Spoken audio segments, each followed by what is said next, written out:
محمد عربی صلی اللہ علیہ وسلم کی سیرت، ان کے اقوال، ان کے افعال، ان کے اعمال کا جائزہ دو۔ اور کہتے ہیں کہ مجھے میری والدہ نے فرمایا کہ یاد رکھو حضرت محمد صلی اللہ علیہ وسلم نے اعلان نبوت کے بعد کبھی پیٹ بھر کے کھانا نہیں کھایا۔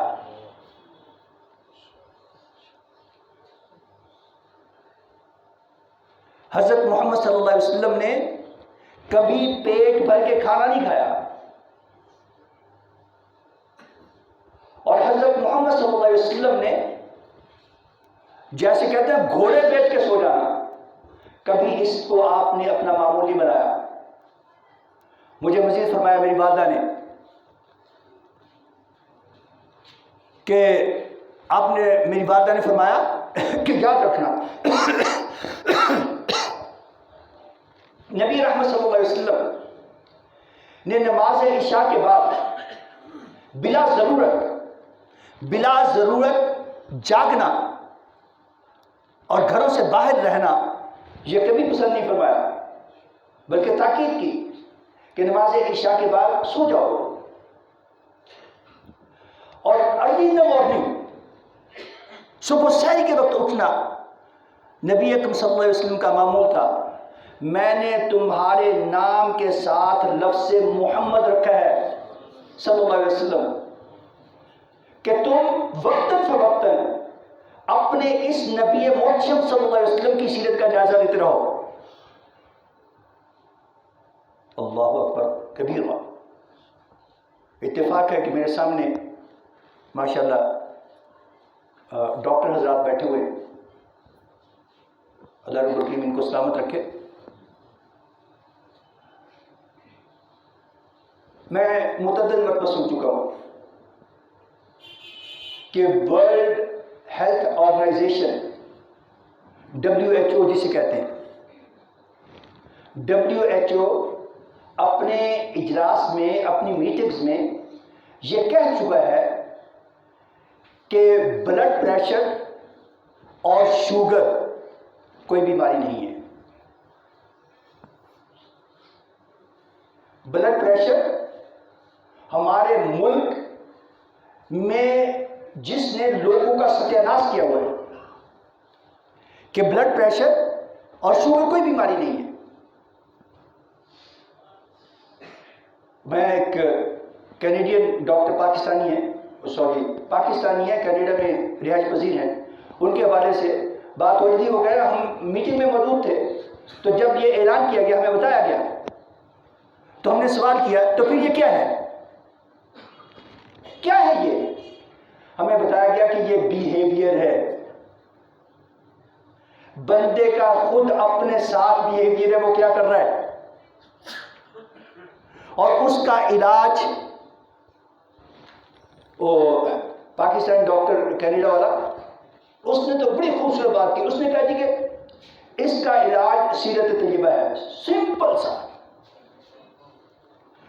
آپ نے کبھی پیٹ بھر کے کھانا نہیں کھایا، ہمیشہ بھوک رکھ کے کھانا کھائیں، نمبر 1۔ نمبر 2، جیسے حضور نبی اکرم صلی اللہ علیہ وسلم نے رات کو ابتدائی حصے میں سونا زیادہ پسند فرمایا اور انتہائی حصے میں جاگنا پسند فرمایا، اس کو اپنا معمول بنائیں تو یہ دونوں چیزیں ایڈجسٹ ہو جائیں گی۔ ہم ڈاکٹر پہ ڈاکٹر تو بدلتے رہیں گے، دوائیاں چینج کرتے رہیں گے، ان کے بڑے بڑے پیکٹ وہ بڑھاتے جائیں گے، لیکن رب کی ہمیں معاف فرما دے، سیرت طیبہ کو عملاً اپنانے کے لیے ہمیں پتہ نہیں کیا ہوتا ہے، شیطان کے اس قدر شکنجے میں ڈٹے ہوئے ہوتے ہیں کہ سیرت طیبہ کو اپناتے ہوئے پتہ نہیں ہمیں کیوں خوف آتا ہے۔ یقین کریں کہ اگر ہم بھوک رکھ کے کھانا کھائیں، وہ بڑا مشہور واقعہ ہے سیرت طیبہ کا، نبی اکرم صلی اللہ علیہ وسلم کی حیات طیبہ کا۔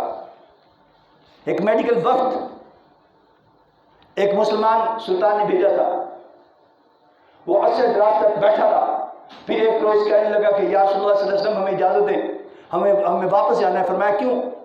کیا ہمارا یہاں پر کوئی کام ہی نہیں ہے؟ کیا ہوا؟ یہاں پہ بیماری نہیں ہوتا؟ ہمیں علاج کس کا کرنا ہے؟ ہم تو یہاں پر فارغ بیٹھے ہیں. کیوں؟ فرمایا کہ آپ نے جو نسخہ انہیں دیا ہوا ہے نا کہ ہمیشہ بھوک رکھ کے کھانا ہے، ہمیشہ بھوک رکھ کے کھانا ہے. یہی ایک نسخہ بے شمار بیماریوں کے لیے علاج بن جاتا ہے. بیماریاں پیدا ہی نہیں ہونے دیتا. اور پھر ہم انگریزوں کی بات کرتے ہیں نامکونوں کی کہ early to bed early to rise, جلدی سونا جلدی اٹھنا makes a man healthy wealthy and wise. یہ حضور کی سنت ہے، یہ حضور کا طریقہ ہے. آپ سے کوئی بات منقول نہیں ہے کہ عشاء کے بعد آپ سڑکوں پر بیٹھتے تھے صحابہ کرام کو لے کر، لوگوں کے راستوں میں بیٹھتے تھے، چوراہوں پر بیٹھتے تھے، بلکہ آپ نے منع کیا اس بات سے. اور یہ رمضان مبارک کا مقدس مہینہ ہمارے لیے یہ پریکٹس لے کر آتا ہے، یہ پریکٹس لے کر آتا ہے کہ ہم کم کھائیں. اگرچہ ہم کسر نکالنے کی کوشش کرتے ہیں سحری میں بھی افطاری میں بھی، لیکن جو طویل ایک دورانیہ ہے دن کا، وہ اس کو سیٹ کر دیتا ہے، بیلنس کر دیتا ہے. اور یہ بذات خود صحت کے لیے ایک زبردست قسم کا نسخہ ہے. ایک ڈاکٹر جس کو نوبل پرائز ملا تھا، اس سے پوچھا گیا کہ کس بات پر ملا ہے. پہلے وہ کہنے لگا کہ میں نے یہ جو کینسر ہے اس کی دوائی میں نے دریافت کی ہے. پھر وہ کہنے لگا نہیں میں نے دوائی دریافت نہیں کی، بلکہ میں نے اس کا ایک حل وہ ڈھونڈنے میں کامیاب ہوا. پوچھا گیا کیا ہے؟ اس نے کہا کہ انسان اگر 15 گھنٹے سے غالباً زیادہ بھوکا رہے، اس کے لگ بھگ، تو قدرتی طور پر ایک سسٹم ہے اللہ کریم نے اندر رکھا ہوا کہ انسان کے جو فاضل جرمز ہیں جو انسان کے لیے نقصان کا موجب بنتے ہیں، جب وہ زیادہ بھوک محسوس کرتا ہے تو انٹرنل سسٹم انہی کو کھا جاتا ہے اور بڑی بڑی بیماریوں سے بچ جاتا ہے. بڑے خوش نصیب ہیں ہم، بڑے خوش نصیب ہیں. ہمیں چاہیے کہ نبی رحمت صلی اللہ علیہ وسلم کی سیرت پر دل و جان سے عمل کریں اور ہم قرآن مجید فرقان حمید پر ہم عمل کریں. اور ہمیں چاہیے کہ ہم حضور نبی اکرم صلی اللہ علیہ وسلم کی سیرت پر عمل کرتے ہوئے جس قدر ہو سکتا ہے اپنی اور اپنوں کی بھلائی وہ ذہن میں لائیں، اپنے قوم کی، اپنی ملت کی، اپنے آنے والی نسلوں کی. نبی اکرم صلی اللہ علیہ وسلم فرمایا کرتے تھے کہ جب اندھیرا چھا جائے تو اپنے بچوں کو گھروں سے باہر نکلنے سے روکو. اب تو ہم بہت ایڈوانس اس حوالے سے ہو رہے ہیں.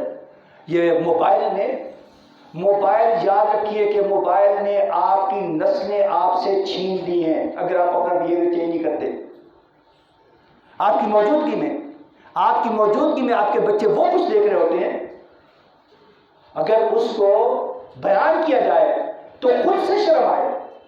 ان کی عمر کیا ہے اور وہ دیکھ کیا رہے ہیں اور ان کی آبیاری کیسے ہو رہی ہے.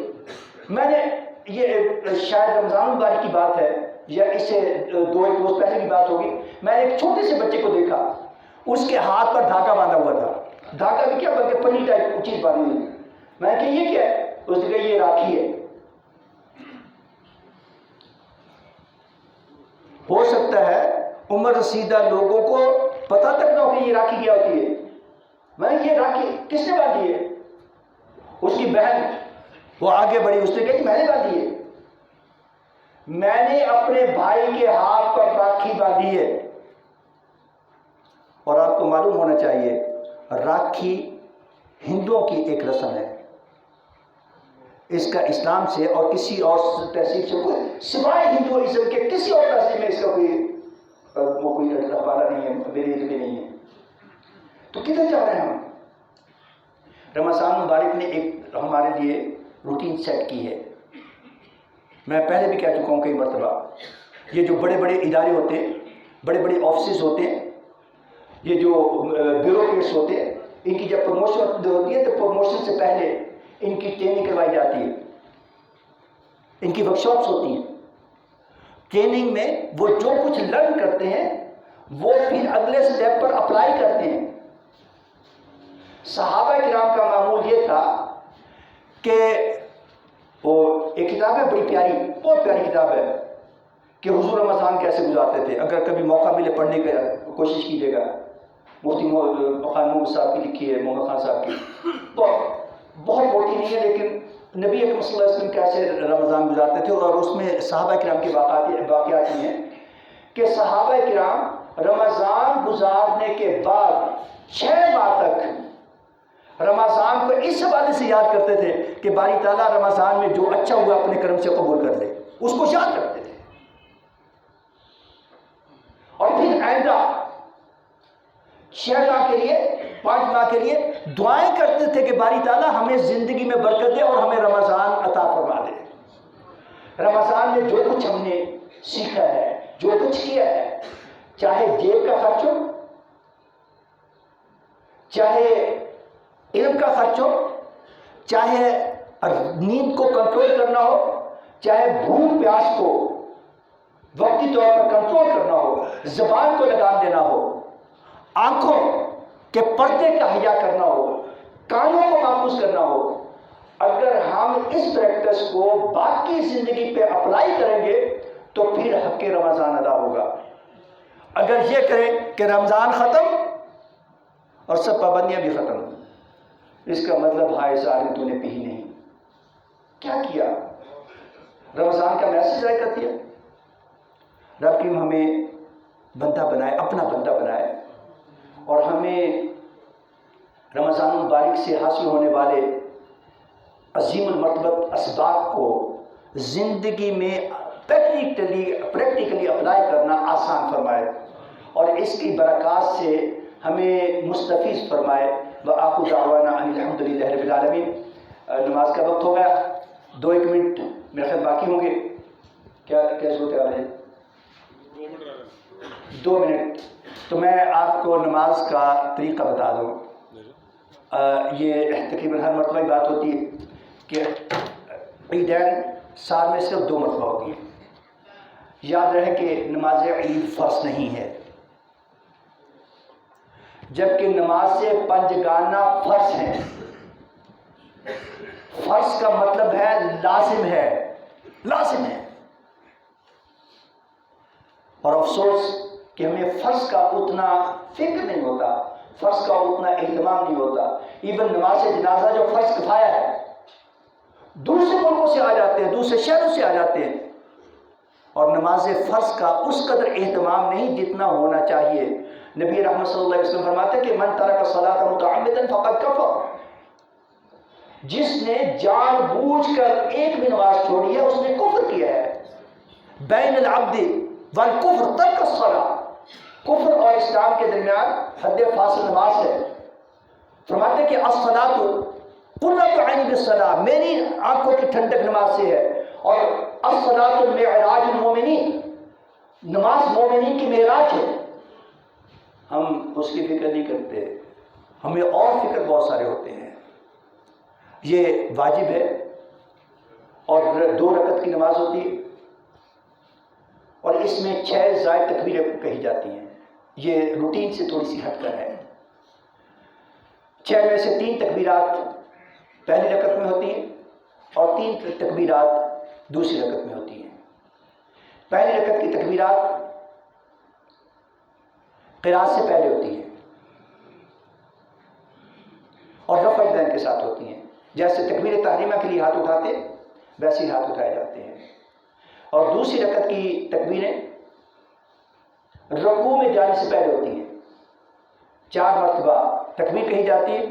3 تکبیرات زائدہ کے لیے، ان کو تکبیرات زائدہ کہا جاتا ہے، زائد ہے، روٹین سے ہٹ کر ہے. اور 4تھی تکبیر رکوع کی تکبیر ہوتی ہے. اور ایک بات پہلے بھی شاید میں نے کبھی عرض کی ہے، میں نے حضرت غزالی اعظم کے ساتھ اللہ کریم نے بہت سارا وقت توفیق دی ان کے ساتھ گزارنے کا، ان کی گفتگو سننے کا، اور ملتان میں جو عیدگاہ میرا خیال ہے کہ دنیا کی سب سے بڑی عیدگاہ باقاعدہ طور پر اگر کہیں ہے تو وہ ملتان میں ہے، میرا خیال ہے، میرے علم میں اس سے بڑی عیدگاہ کوئی نہیں۔ مساجد ہیں، جامع مساجد ہیں، عیدگاہ شاہی مسجد عیدگاہ، اب وہ جامع مسجد بھی ہے، وہاں ایک مرتبہ ایک رکعت کی تکبیرات ان سے ساقط ہو گئی، بھول گئے، انہوں نے نماز مکمل کروا لی اور سجدہ سہو کے بغیر مکمل کروا لی، اور بعد میں آپ نے اعلان کیا یاد رکھو کہ اجتماع کثیر میں جب بہت بڑا اجتماع ہوتا ہے، بہت بڑا اجتماع ہوتا ہے، اگر اس میں واجب رہ جائے تو عمل مکمل ہو جاتا ہے۔ تو ہمارے ہاں بعض اوقات انسان ہے، کوئی بھی بھول سکتا ہے، اس پر اگر خدا نخواستہ ایسا ہو تو سجدہ سہو ہوتا ہے، اگر اجتماع کثیر ہو تو سجدہ سہو کی بھی ضرورت نہیں ہوتی، اور سنت یہ ہے کہ مکبر وہ بنائے جائیں۔ میں بھی گزارش کروں گا، ایک تو ہال سے کوئی کھڑے ہو جائیں، آپ بھی کھڑے ہو، سامنے سے حافظ صاحب، حافظ صاحب، ڈاکٹر صاحب، ہاں جی کھڑے ہو جاؤ، تکبیرات کہہ لو گے نا، ہاں، اور سین میں بھی دیکھو، بھائی صاحب آپ کھڑے ہو جاؤ، شاباش شاباش شاباش شاباش، آپ نے ساتھ ساتھ تکبیرات بلند آواز سے کہنی ہے، یہ سنت ہے، اور کیسا فول پروف سسٹم ہے، اگر اچانک لائٹ چلی جائے نا مسلمانوں کے اجتماع کو کچھ نہیں ہوتا۔ چلیں نماز کے لیے تیار ہو جائیں۔